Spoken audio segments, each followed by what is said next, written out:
Pasigueño, magandang araw. Huling araw ng kampanya, makikita na nga ang mga supporters ng grupo ng dating konsehal at ngayon ay tumatakbo bilang kapitan ng Barangay Bagong Ilog na si Bing Avis.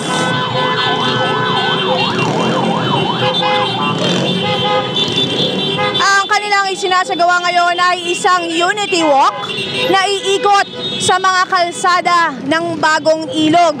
Kanina nakita na natin during their formation ang mga kandidato mula sa mga barangay official aspirants hanggang sa Sangguniang Kabataan official aspirants. Kagaya na aking binanggit kanina, ang tumatakbong si Bing Avis ay dating konsehal ng lungsod ng Pasig at ngayon ay susubok bilang kapitan ng nasabing barangay. Kasama ni Ferdinand Bing Avis sa kanyang lineup ay si Cesar Avis, Bio Inocencio, gayon din si Carlo E. Luna, Arvin Banaag, Michael Esioco at ang dating SK chairman na si Yam Galliano. Samantalang para sa kanilang Sangguniang Kabataan, ang Bagong Ilog New Generation ay pinangungunahan ng SK chairman aspirant na si Daniel Borja. Kasama ang kanyang mga SK kagawad na si Ian Cabralda, Jonas Cruz, AM Lingod, Red Rellenas at Kian Tanghal.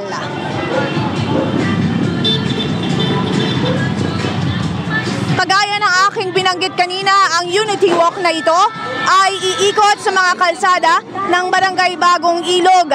Napag-alaman din natin mula sa ilan sa mga supporters na nandito ang kanilang tinatawag nilang adopted na kandidato na incumbent kagawad ngayon na si Egay o Edgar Angelo.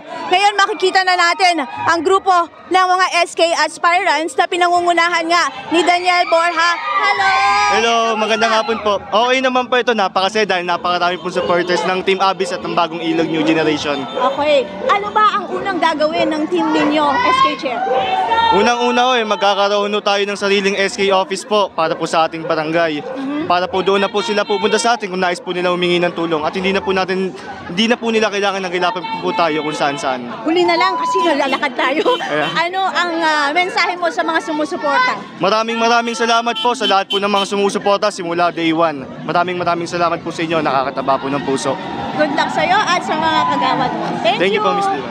At ating nakapanayam na nga ang SK chairman aspirant na si Daniel Borja kasama ang kanyang mga SK kagawad.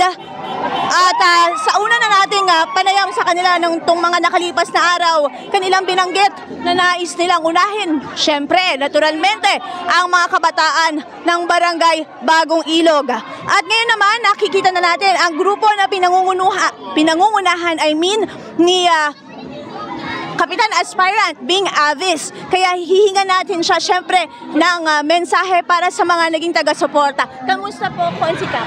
Wala po masabi kundi thank you. We love you. Maraming supporters. Gusto mo sabihin sa kanila na una yung gagawin kung kayo ay manalo? Gawin po nating malinis at maayos ang eleksyon. Maraming salamat. At ating nating nakapanayam si former councilor Bing Avis at kanyang binanggit na hiling lamang niya maging malinis ang darating na eleksyon. Kasama niya ang kanyang mga kagawad. Binanggit na natin kanina ang kanilang grupo, yung mga pangalan ng kanyang mga kasama sa grupong Avis. At habang hiningan natin ng maikling pahayag ang councilor at kapitan aspirant na si Bing Avis, maririnig natin ang hiyawan at sigawan ng kanilang mga taga-suporta.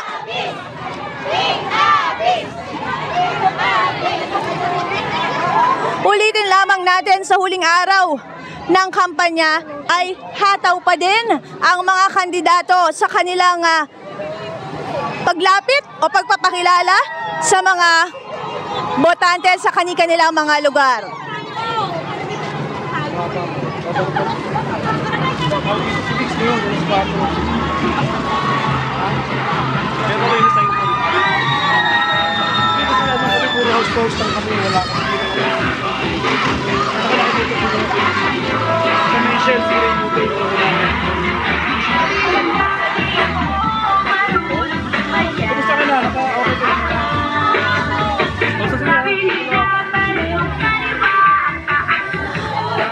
Katulad ng aking mga binanggit sa mga nauna nating inihatid, na balita, iba-iba nga ang ginagawa ngayong huling araw ng kampanya.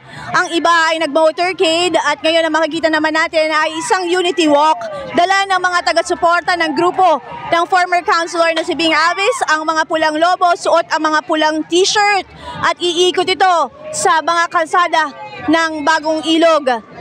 Hiningan natin ang mensahe kanina ang former councilor at maikli man ang kanyang binanggit. Ang hiling niya ay magkaroon ng malinis na eleksyon at pasasalamat ang ipinarating para sa mga sumuporta sa kanya at sa kanyang grupo.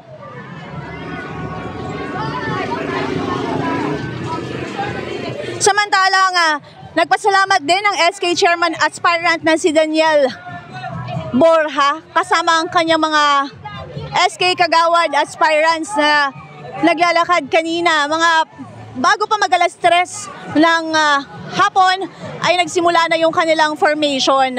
Binanggit din na kasama ang mga taga-suporta at maging ang incumbent kagawad na si Egay Angelo.